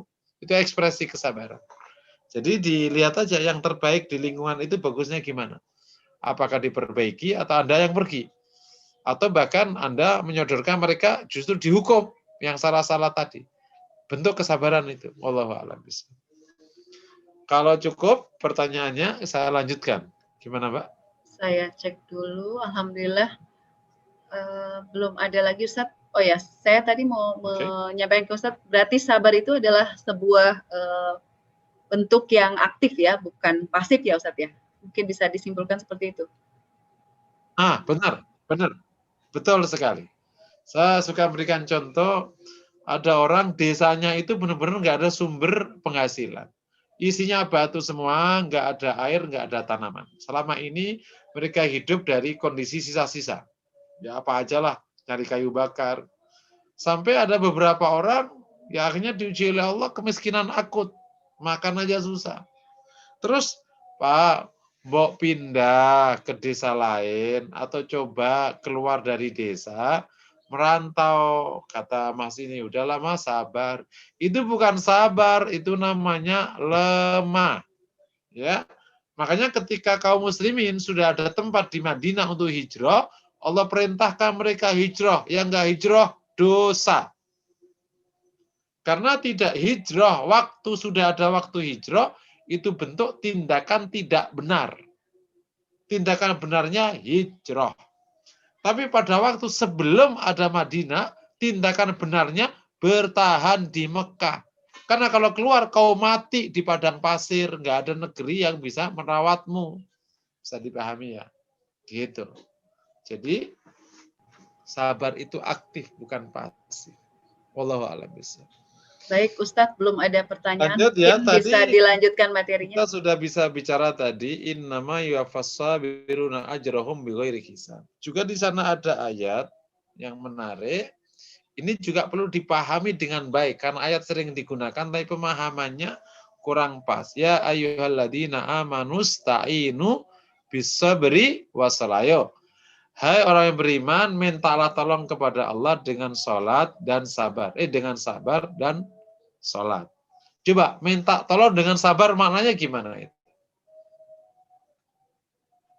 Mintanya tolong perlahan gitu. Mintanya tolong apa itu? Jadi mintanya tolong itu dengan gigih. Gigih itu bagian dari makna kesabaran. Jadi mintanya tolong itu kuat sekali. Ya Allah, aku minta tolong. Dan aku kuat menunggu keputusanmu. Aku kuat menunggu kesabaranmu. Aku tegar menjalani proses keputusanmu. Jika kau suruh aku nunggu solusi itu 2 tahun, 5 tahun, aku kuat. Itu namanya ista'inu bis sabr. Mintanya kepada Allah gigi, bukan ya Allah, ya udah terserah kaulah, kau kasih alhamdulillah, kalau enggak ya sudah terserah. Itu bukan sabar, namanya menyerah. Ya Allah, aku mohon 1, 2, 3, 4. Engkau Robku. Mintanya gigih, mintanya. Itu sabar namanya. Termasuk sabar menunggu keputusan Allah. Kan nggak boleh terburu-buru. Ya Allah, kapan sih ini dikabulkan? Nggak dikabulkan amat. Nggak boleh. Ya Allah, aku mohon pertolonganmu. Tapi juga kuat menunggu. Sampai kapan? Sampai Allah kasih keputusan. Rasulullah perlu berapa waktu dikasih kemenangan? 14 tahun. Kalau cerita kisah Nabi mah kita ngeri ya Allah. Ya tentu semoga ya Allah, ya kita diuji oleh Allah sesuai dengan kapasitas kita ya. Kita kan orang awam, orang biasa. Nah, ujiannya tentu ya tidak sama dengan para nabi. Kalau kita diuji nabi ya langsung apa itu? Langsung ambruk kita kan, Masya Allah. Kalau kita diuji kayak ujian para nabi, ya. Nabi Yusuf, salahnya apa Nabi Yusuf? Salahnya Nabi Yusuf itu apa? Kan dia mimpi. Ya kan nggak salah dia mimpi. Mimpi disampaikan ke abahnya. Ya dari situ mulai deh. Salahnya apa? Anak taat, anak ganteng, anak soleh. Masya Allah. Gitu. Terus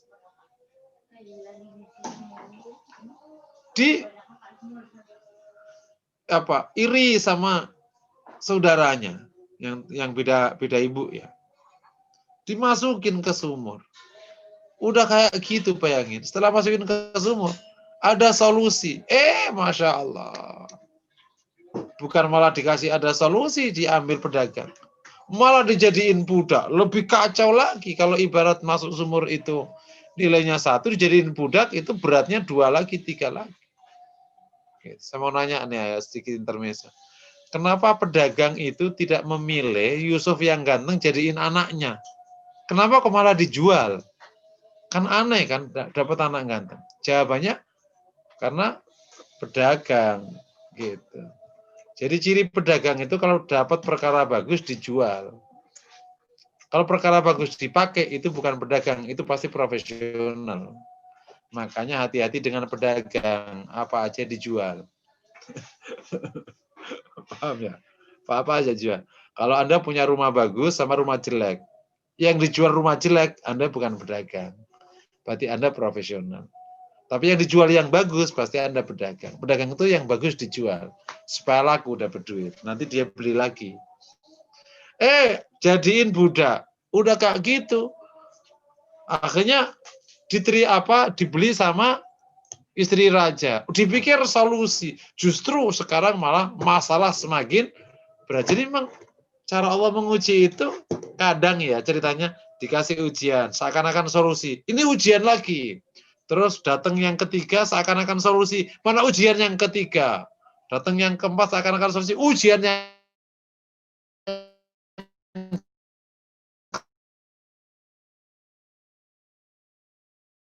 masuk penjara sampai jadi raja.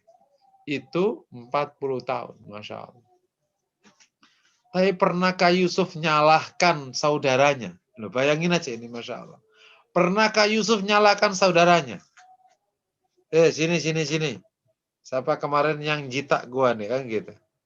Ketika sudah pada minta enggak Yusuf, enggak. Saudaranya diterima. Memang Nabi beda kelasnya Nabi ya. Kalau kita tak jitak gitu kalau kayak gitu. Kalau perlu tak jitak, tak blontos, tak arak ke mana alun-alun, tak gantung sampai puas baru nanti aku maafin. Gimana kalau kayak gitu? Beda kelas ya. Nabi Yusuf nggak dendam sama saudaranya. Diterima saudaranya, Masya Allah.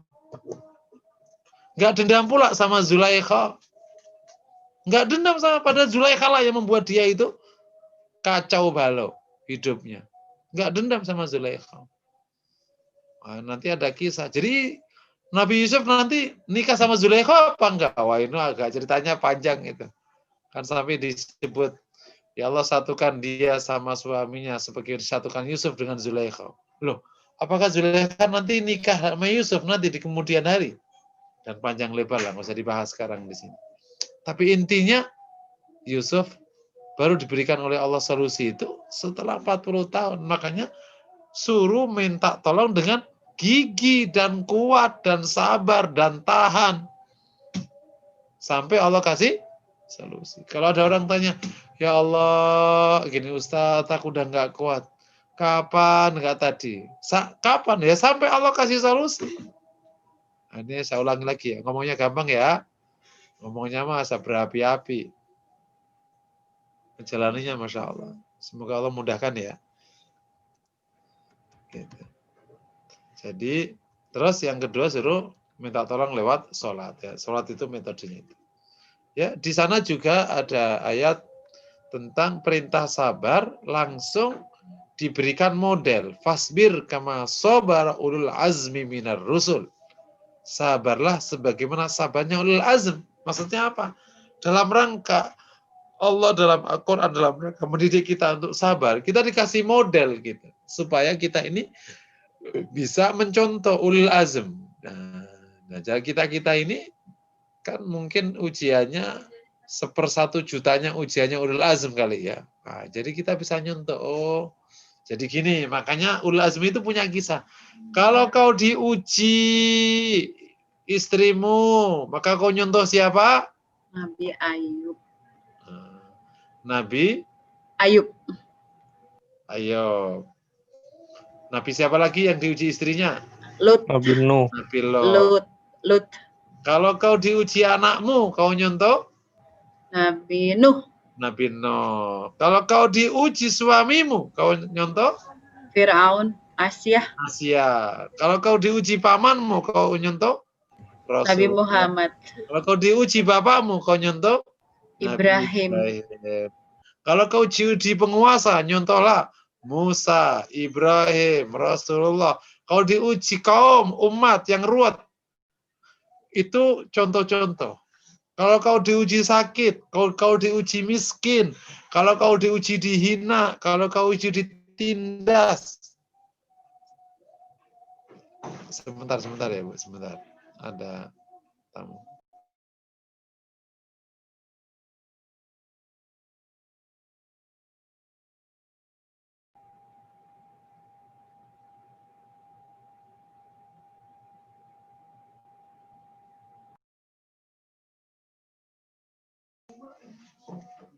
Oke, kalau kau diuji, nah di Rusul itu ada semua, terutama ulul azm.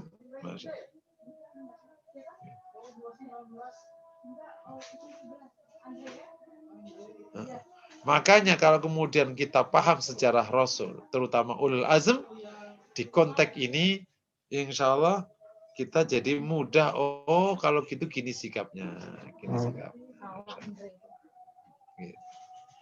Nah, untuk ibu-ibu, gitu. Contohnya tentu bisa ke Rasulullah, gitu. Tentu bisa ke nabi-nabi meskipun dia laki-laki, karena kan umat itu meskipun Rasulnya laki, tetap dia bisa dicontoh.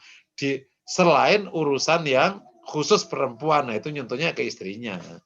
Karena Rasul kan tidak haid, nyontohnya gimana? Ya kan Rasul ngajarkan ke istrinya kan. Masya Allah, bisa dipahami ya. Nah, jadi ada banyak cara Quran untuk mengelaborasi masalah sabar ini. Tadi beberapa ada perintah, ada macam-macam. Oke, ini ayat yang ketiga. Sekarang fadilah. Atau sebelum itu nanti kita bahas di belakang fadilah sabar di belakang aja. Sekarang yang ketiga adalah objek yang disabari. Ada pertanyaan Ustadz, apa mau dilanjut dulu? Ada pertanyaan. Saya lanjut dulu ya, per 2 poin baru. Objek yang disabari ada 3. Yang pertama, sabar untuk taat. Yang kedua, sabar atas maksiat. Atau sabar atas perintah. Yang kedua, sabar atas maksiat. Ya. Jadi yang pertama sabar untuk taat, benar, saat taat yang di atas perintah. Yang kedua sabar dari maksiat. Yang ketiga sabar dari ujian. Ya, saya mau nanya ke ibu-ibu. Yang paling berat itu sabar apa? Dari 3 objek kesabaran itu. Apakah sabar untuk taat yang paling berat atau sabar dari ujian yang paling berat? Oke. Jawabannya sebagaimana pernyataan para ulama, justru yang paling berat adalah sabar untuk taat. Karena sabar dari ujian itu tidak ada pilihan kecuali sabar. Siapa contohnya? Nabi Ayub. Karena kalau orang diuji oleh Allah, ya pilihannya harus sabar. Kalau nggak sabar, ya udah malah rusak. Diuji kemiskinan, nggak marah-marah, ya malah nggak selesai masalah. Gitu. Diuji sakit, marah-marah, ya malah nggak sembuh. Gitu. Diuji apa? Diuji apa? Diuji apa? Itu dianggap bagi orang yang diuji oleh Allah itu, pilihan sabarnya menjadi besar peluangnya gitu. Karena dia nggak punya kesempatan untuk tidak sabar sebenarnya. Satu-satunya pilihan bagi dia itu ya sabar itu. Kalau nggak sabar malah buruk. Gitu. Sehingga dianggap sabar atas ujian itu yang paling ringan. Di atasnya adalah sabar dari maksiat. Contohnya adalah Nabi Nabi Yusuf. Itu luar biasa godaannya. Gitu. Makanya di konteks ini komitmennya itu yang halalnya yang harus. Ya, diuji oleh wanita yang luar biasa, yang macam-macam, dan Nabi Yusuf tetap kuat. Itu kan ada 6 level ya, atau 8 level itu ya. Yang pertama, wanita ini yang memulai. Ini kan kalau dimulai nggak kuat kan. Yang kedua, yang memulai ini wanita cantik. Kalau biasa mungkin nggak tertarik. Yang ketiga, punya posisi tinggi, istri raja. Memang dikisahkan ya, sedikit ini tambahan kisah. Kenapa demikian terbuainya Zulaikha terhadap Yusuf? Di samping masalah wajahnya, memang Zulaikha itu dikisahkan bahwa suaminya Zulaikha yang Al-Aziz itu memang tidak mendekati Zulaikha. Gitu. Sepanjang dia menjadi permaisuri itu tidak didekati Zulaikha. Disebutkan nggak suka perempuan, gitu. Atau bisa jadi punya masalah biologis, sehingga Aziz itu tidak mendekati Zulaikha. Itu kisah di Israiliyat. Ala kulli hal, akhirnya Zulaikha punya posisi tinggi dan mendekati Yusuf. Yang ketiga, dia berada di kamar seorang diri, nggak ada orang. Memungkinkan untuk tidak kuat. Yang kelima, dia berada di luar kotanya Yusuf. Yusuf bukan orang situ, Yusuf itu orang Palestina. Orang di luar kotanya biasanya cenderung longgar. Yang keempat, Zulaikha itu mengancam. Ini diancam dia. Ya, bayangin ya. Jadi berat sekali. Yang ketujuh,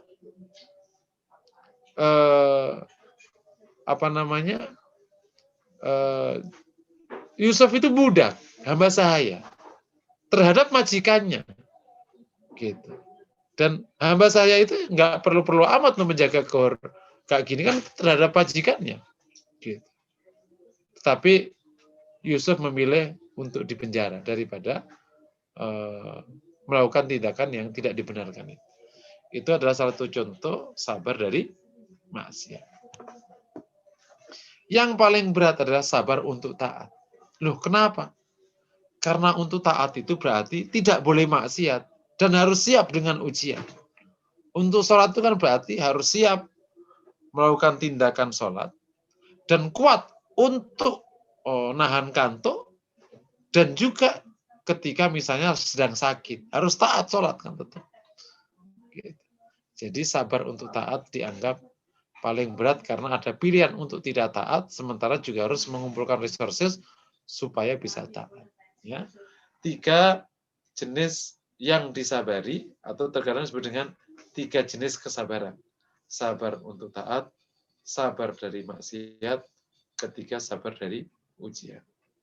Berikutnya poin ke-4, tingkatan sabar. Nah, ya. Sebelum saya bahas tingkatan sabar, saya persilakan kalau ada yang bertanya. Fadal. Ya, ada 2 pertanyaan yang masuk di chatroom, Ustadz. Yang pertama adalah, ini pertanyaan dari YouTube Live ya, oleh Acis 230. Ustadz, bersabar terhadap sakit itu sejauh mana? Katanya sakit itu menggugurkan dosa. Jadi apakah muslim itu selayaknya penyakitan dan lemah supaya digugurkan dosa-dosanya? Bagaimana menurut pendapat Ustadz? Oke, ya. Antara perintah bersabar dari penyakit dan di mana orang sakit punya fadilah, dengan memahami dan menyimpulkan sebaiknya kita itu sakitan supaya kita digugurkan pahalanya, dosanya itu kesimpulan yang melompat. Kenapa? Karena konteksnya adalah ketika orang mendapati dirinya sakit, maka disitulah fadilah turun. Sementara di sana kau diperintahkan untuk sehat, tidak sakit. Gitu. Makanya kita berdoa, Allahumma inni a'udzubika minal barosi, terus wal judhami, wal jununi, wasu'il asqam. Sekarang kita tambah wa virus corona. Makanya kita berdoa, Allahumma afini atau afina fi jasadi, afini fi basari, afini fi sam'i. Kita diminta untuk sehat. Maka Rabbi firli warhamni wajburni warfa'ni warzukni wahdini wa'afini wa'fu'ani. Biar afiyah, sehat wal afiyah gitu. Bukan sehat biasa, bahkan afiyah, selamat dari segala macam bentuk penyakit. Ada orang sehat tapi sebenarnya belum selamat karena masih banyak virus, tapi tampak sehat gitu, misalnya gitu. Afiat, selamat. Jadi apakah kita sebaiknya sakit supaya digugur dosa? Enggak, sebaiknya sehat.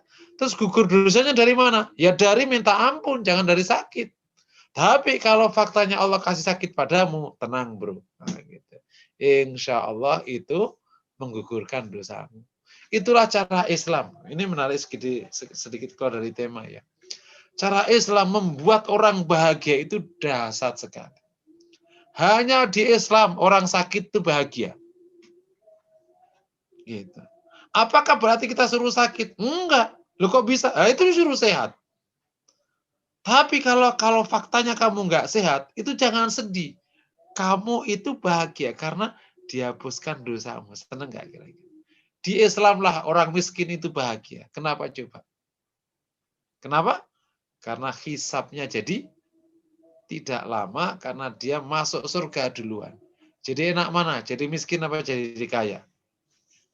Ya enak kaya. Terus gimana? Lah kan kaya, insya Allah masuk surga meskipun agak belakangan, surganya lebih gede lah karena sedekahnya banyak. Datang seorang sahabat ke Rasulullah. Ya Rasulullah, izinkan saya mau mendekati masjid. Ya kan? Orang rumah jauh itu kan nggak enak dari masjid. Karena kan bisa lambat sholat, bisa apa. Izinkan saya mendekat ke masjid. Apa kata Rasul?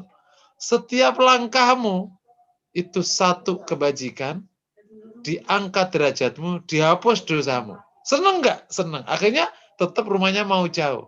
Tapi Rasul rumahnya jauh apa rumahnya dekat? Mau tanya kalian. Rasul rumahnya dekat masjid apa jauh dari masjid? Dekat. Artinya, bagi yang Allah takdirkan rumahmu di masjid, maka kau bahagialah. Nggak usah harus pindah rumah ke dekat masjid. Lah kalau semua pindah dekat masjid, nanti area masjid jadi tumpuk undung ke atas. Ujungnya jauh-jauh juga. Ya kan nggak mungkin rumah ditumpuk di situ. Orang berebut di masjid. Tidak bagus di dalam distribusi penduduk. Harus ada yang di ujung kota. Caranya gimana? Setiap langkahmu. Seneng nggak jadinya yang rumahnya jauh? Seneng. Jadi subhanallah. Jadi Islam itu kondisi apapun yang kau terima itu membuatmu bahagia. Asal kau tahu prinsipnya.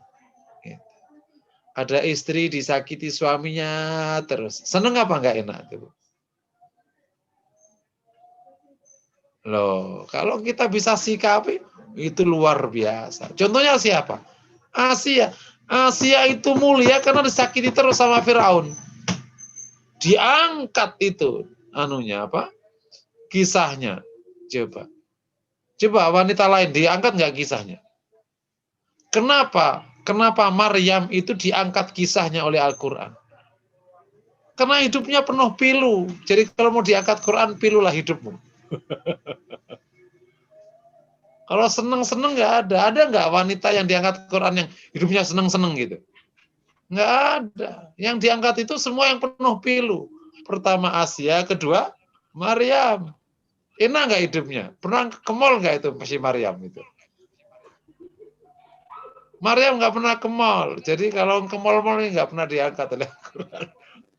Paham ya? Masya Allah. Jadi semua orang-orang mulia hidupnya begitu.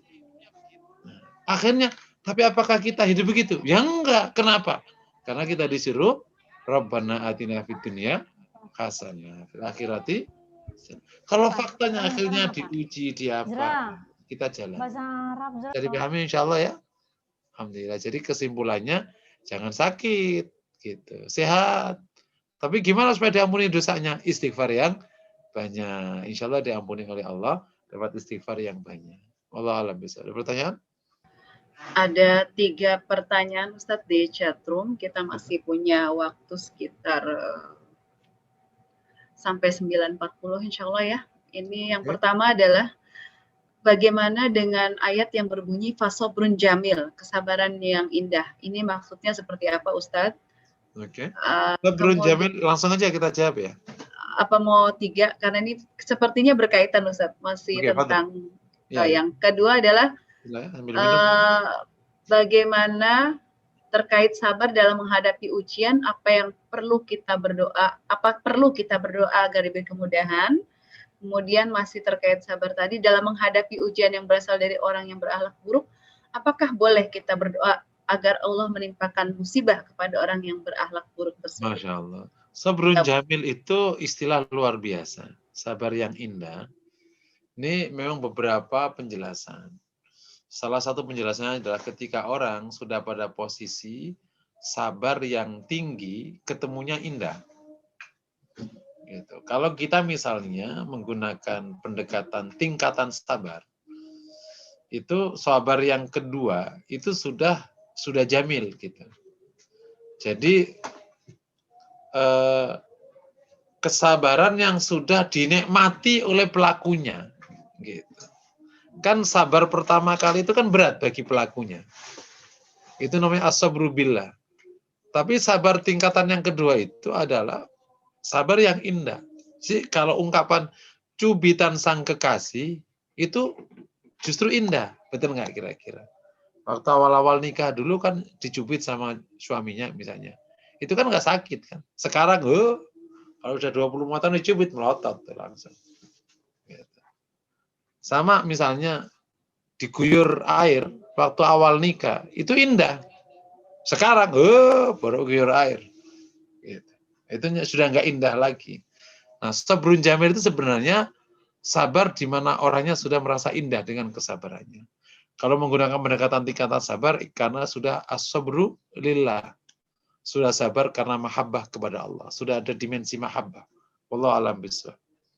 Terus pertanyaan kedua tadi gimana tadi, Bu? Pertanyaan kedua adalah sabar menghadapi ujian, apakah kita perlu berdoa kepada Allah agar diberikan kemudahan oleh Allah? Iya, betul, perlu. Jadi meskipun orang menghadapi ujian itu diberikan pahala, kita tidak boleh meminta ujian. Gitu. Loh kok bisa? Rasul yang nyuruh. Maka semua pakai aturan. Bukan berarti kita dengan mudah boleh menyimpulkan. Kan kita katanya akan dapat pahala lewat ujian. Dan yang diuji oleh Allah itu berarti dia tinggi derajatnya. Kalau gitu, minta dong aku dikasih ujian yang banyak. Nggak boleh. Kenapa? Rasul yang larang. La tatamannau liqa'al adu. Jangan kau berharap ketemu musuh. Fa idza laqitum fathbutu. Kalau ketemu, tegarlah. Jangan ya Allah ujilah saya.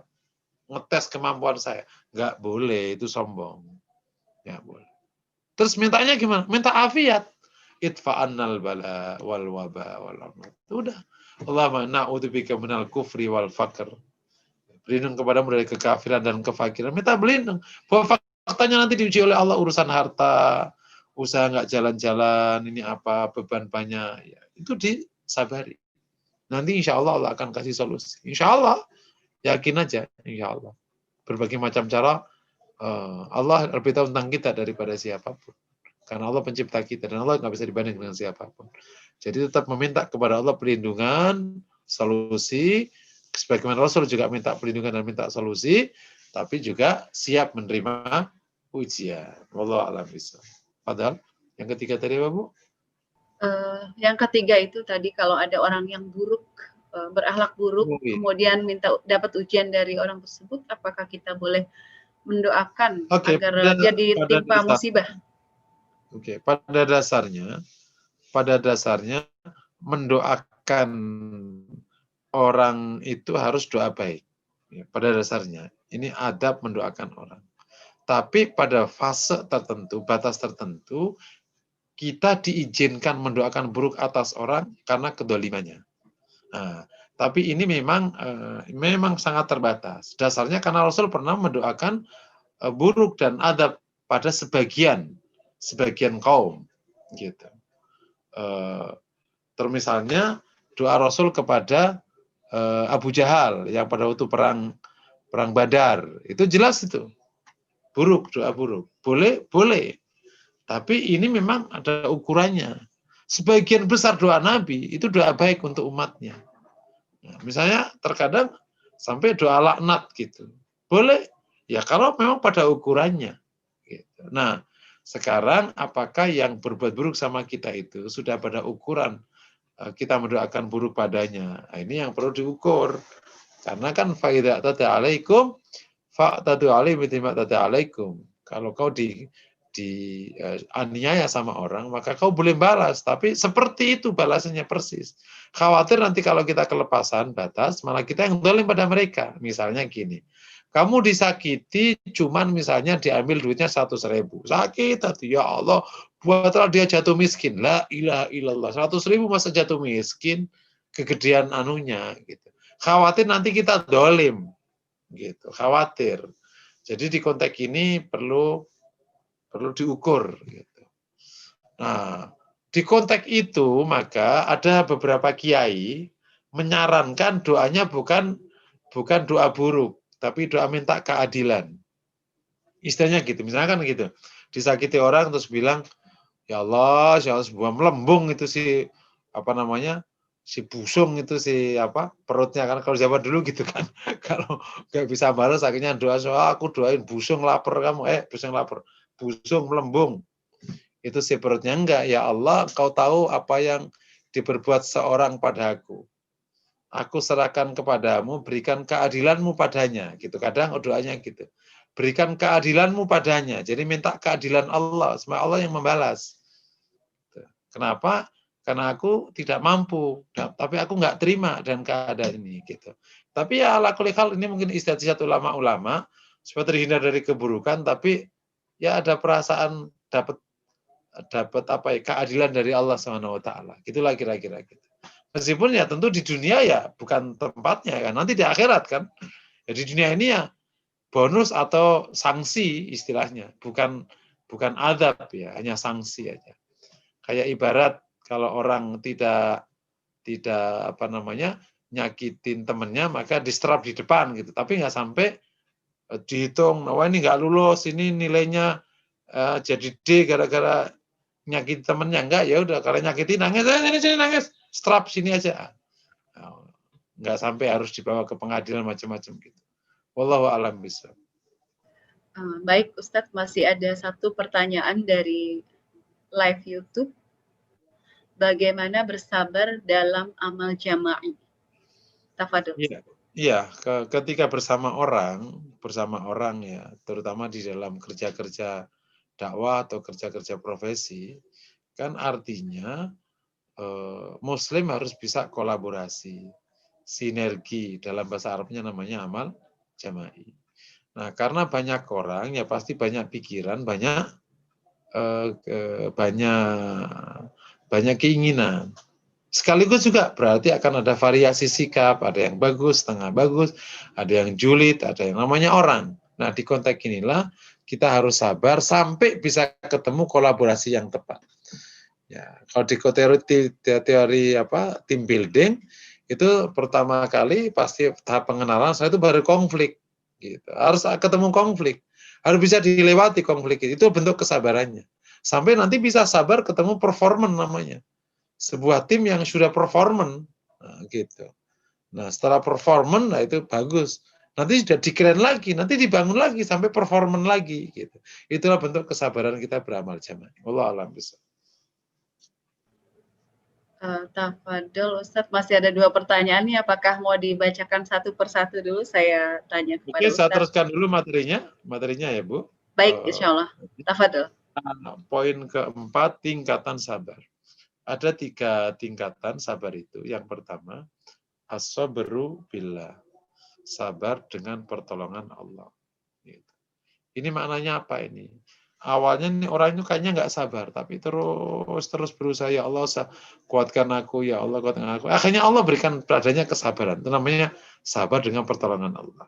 Contoh kasus biasanya, misalnya ada di antaranya misalnya anaknya kenapa gitu, ya Allah nggak kuat ini, ya Allah anak semata wayang, ya Allah. Akhirnya sabar. Itu namanya as-sabru billah. Misalnya apa, istrinya apa, suaminya apa, atau keluarganya apa, terus nggak kuat, terus sabar, akhirnya sabar. Itu namanya as-sabru billah. Ini yang disebutkan oleh Allah, hadis Rasulullah ya, wa may yatasabbar yusabbiruhullah. Yang berusaha sabar, Allah akan sabarkan. Jadi kayak orang, yaudah, insya Allah bisa, lama-lama bisa. Aku udah nggak kuat, aku mau mati aja. Jangan mati, ntar malah dosa. Kok insya Allah kuat. Aku nggak kuat, aku nggak sanggup kayak gitu kalau lagi orang ya diuji ya. Aku nggak sanggup. Udah mendingan aku mati aja mendingan. Enggak, jangan. Terus coba lewati. Nah, lama-lama bisa dilewati. Begitu sudah sabar, ditanya, nggak pengen mati nih? Enggak lah, udah siap Pak gitu. Dulu mah itu karena emosi aja. Paham ya? Itu namanya as-sabru billah. Yang kedua, as-sabru lillah, sabar karena mencintai Allah. Oh ya, ini sudah tadi.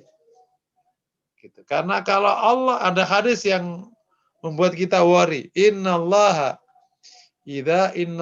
ta'ala idza ahabba 'abdan ajjalalahul uqubah. Allah itu kalau mencintai hamba, maka dia akan menyegerakan sanksi. Yani apa? Mengujinya. Sebagai riwayat, innallaha idza ahabba 'abdan yusib minhu.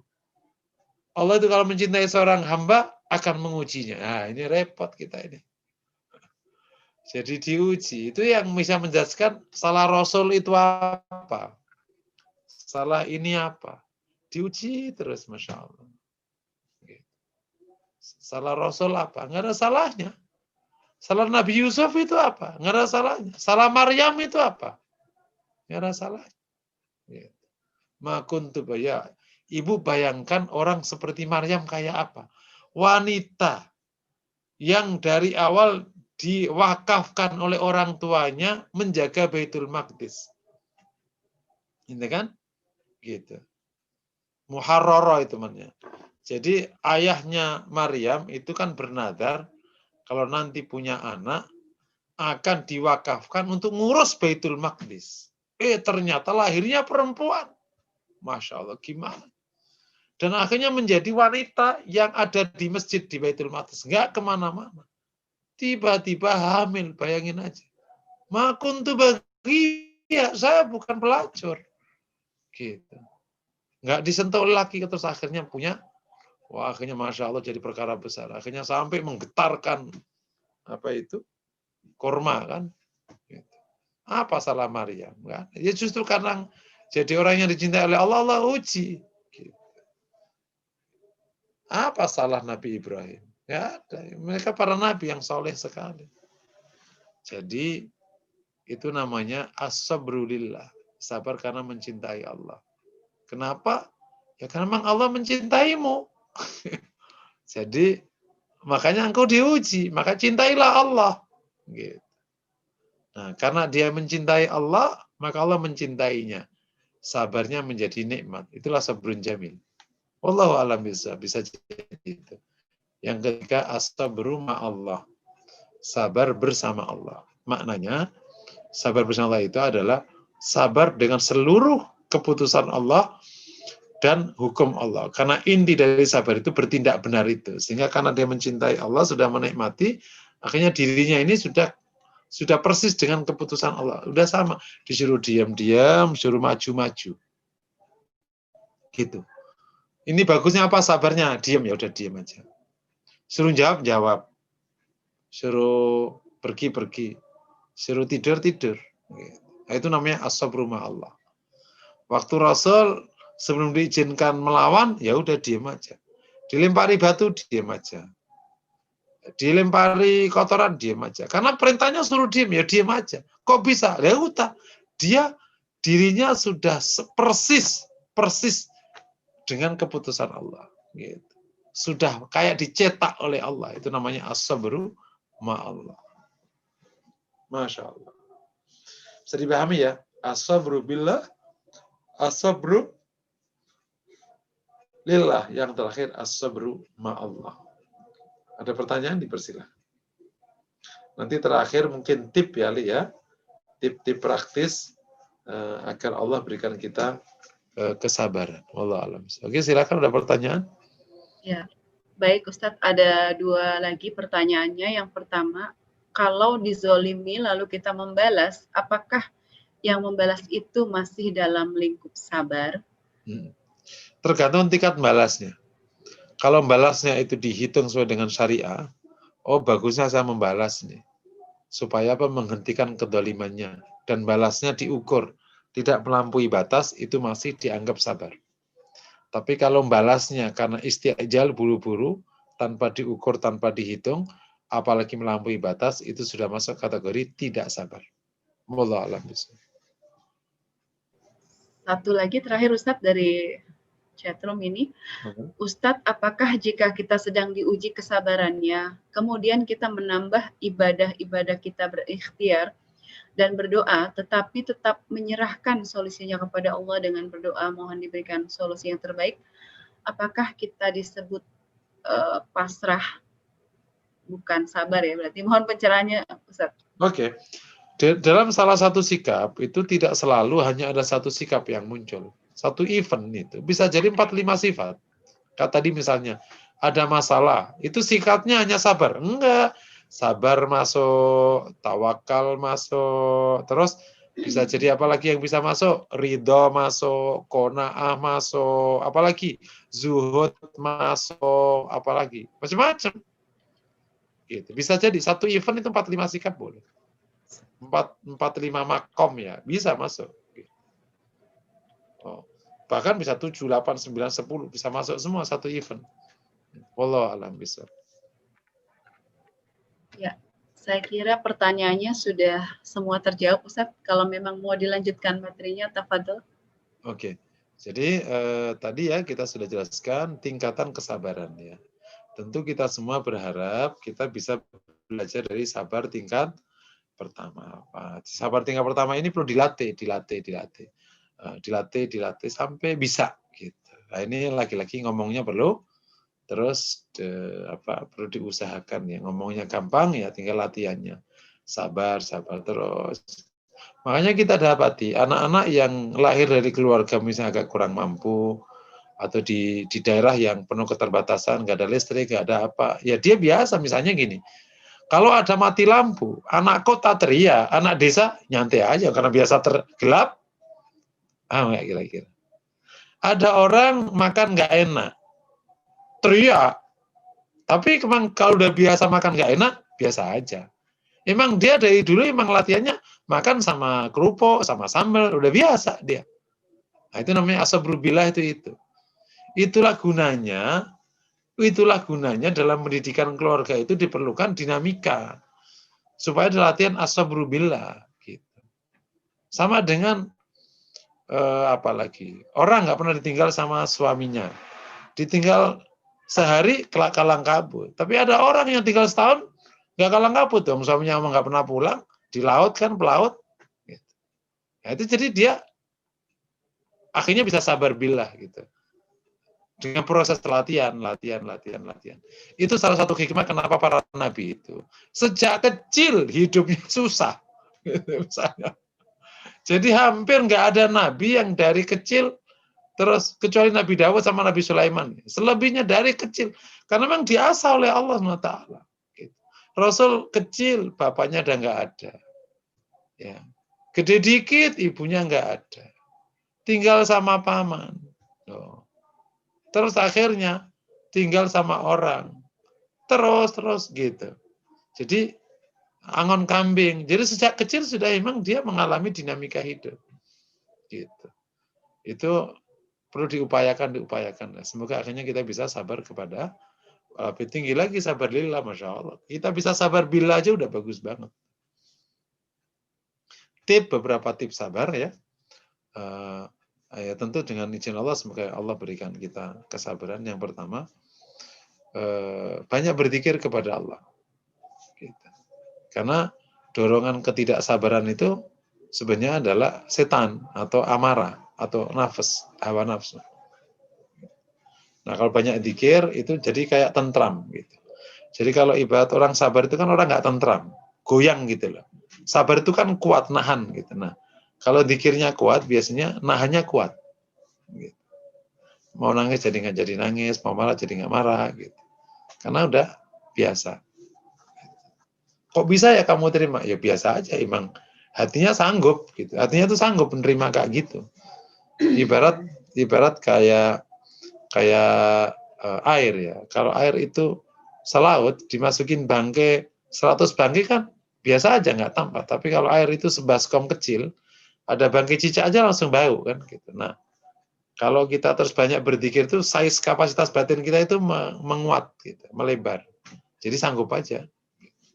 Ya dijalani aja. Insya Allah. Gitu ya. Kalau bahaya ujungnya ya segitu aja kan. Gitu. Itu yang pertama. Kedua, tip untuk bisa ini adalah samping zikir, saya suka menyebut memperkuat ibadah-ibadah mahdoh. Sholat itu juga latihan sabar, saum itu latihan sabar. Kalau sering saum atau sholatnya bagus, insya Allah kesabarannya juga menguat. Yang ketiga, jadikan hidupmu menjadi soal-soal kesabaran. Jangan jadiin ancaman.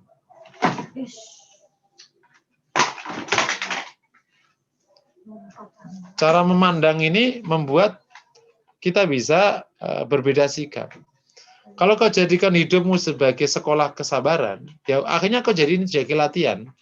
Saya pernah ketemu salah satu kiai, dia mengatakan, saya tanya, Yi, riadohnya apa Yi? Latihannya apa gitu? Ya, latihannya itu ya hidup itu. Lah kalau sekarang ngaji itu apa? Itu pembekalan gitu. Jadi ini hidup itu tempat latihan. Misalnya ketemu macet, ya latihan sabar. Karena kalau orang nggak pernah macet pasti nggak sabar. Gitu. Teman-teman Riau itu kalau ke Jakarta nggak akan sanggup hidup di Jakarta. Karena bagi dia nunggu 3 mobil di lampu merah itu macet. Begitu sampai ke Jakarta bukan nunggu di lampu merah, nunggu sepanjang jalan. Tapi orang Jakarta nyantai aja karena udah latihan. Paham ya? Gitu. Jadiin hidupmu itu sebagai sekolah kesabaran. Ada macet, ada duit seret, ada makan nggak enak, dimarahi orang, disakiti orang, diancam orang, apalagi macam dicerewetin, diprototin, nggak dikasih gaji, direndahkan orang, bisa jadi kan namanya orang nggak dianggap orang. Gimana? Nyantai aja, anggap aja. Itu memang soal gitu. Allah sedang memberimu soal supaya kamu bisa sabar. Kalau nggak ada soal, nggak bisa sabar gitu. Ya kalau nggak ada yang disabari, sabarnya di mana? Anda disebut ahli matematik karena ada soal matematik. Kalau nggak pernah ada soal matematik, ya bukan ahli matematik. Namanya, ya nggak apa-apa, nggak ada namanya. Toko tanpa nama. Ya, jadiin hidupmu sebagai sekolah kesabaran. Bisa dipahami insya Allah ya. Semua kita kan pasti punya soal hidup. Semua kan nggak mungkin tanpa soal. Kalau nggak ada soal bukan hidup. Kenapa? Karena hidup yang punya yang Allah, bukan nenekmu. Serah-serah Allah SWT. Penciptaan Allah SWT. Yang keempat latihannya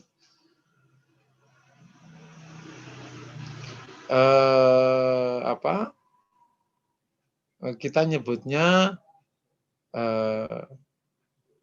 melibatkan diri dalam dakwah. Jadi dakwah itu termasuk medan yang paling banyak masalahnya.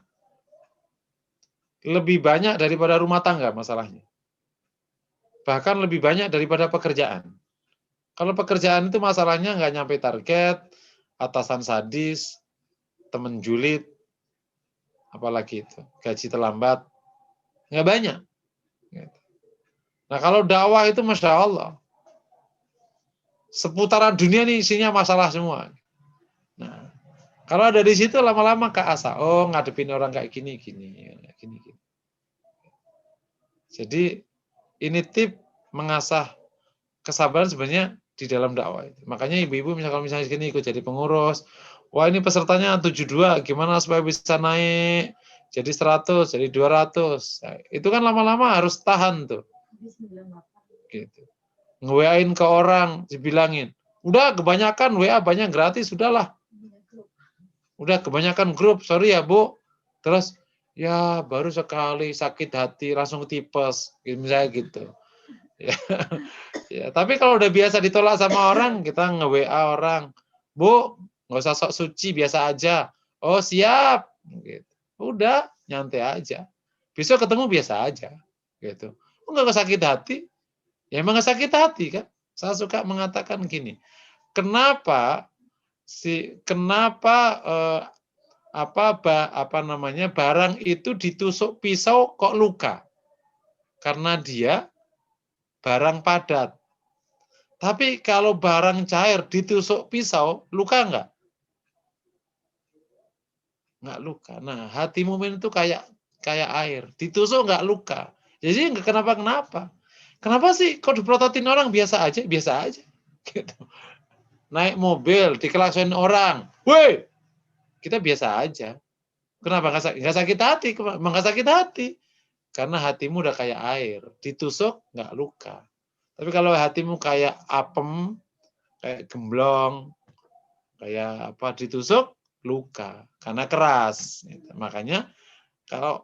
Makanya dulu kok bisa ya Pak Yai ini kok sabar? Emang nggak luka, hatinya tuh nggak luka gitu. Kayak ibu-ibu dimarahin sama anaknya, kan nggak kenapa? Wah mama payah mah pelit, ya bisa aja. Ada ibu dipelit-pelitin sama anaknya, kok sakit hati? Dia bukan ibunya, pasti tetangganya. Kalau anaknya nggak kenapa, karena dia sudah cair untuk anaknya. Makanya kalau ada ibu kok masih marahan sama anaknya, jangan-jangan tetangganya dia. Paham ya? Kenapa ada senyum-senyum, tersinggung ya? Jadi 4 tip. Yang pertama, banyak berzikir. Kedua, ibadah mahdhah, terutama sholat sama shaum. Ketiga, jadiin hidupmu sebagai sekolah kesabaran. Yang ketiga, terlibat di dakwah. Itu latihan-latihan memperluas kesabaran. Mungkin sampai di sini materi yang dapat saya sampaikan. Saya akhiri. Assalamualaikum warahmatullahi wabarakatuh.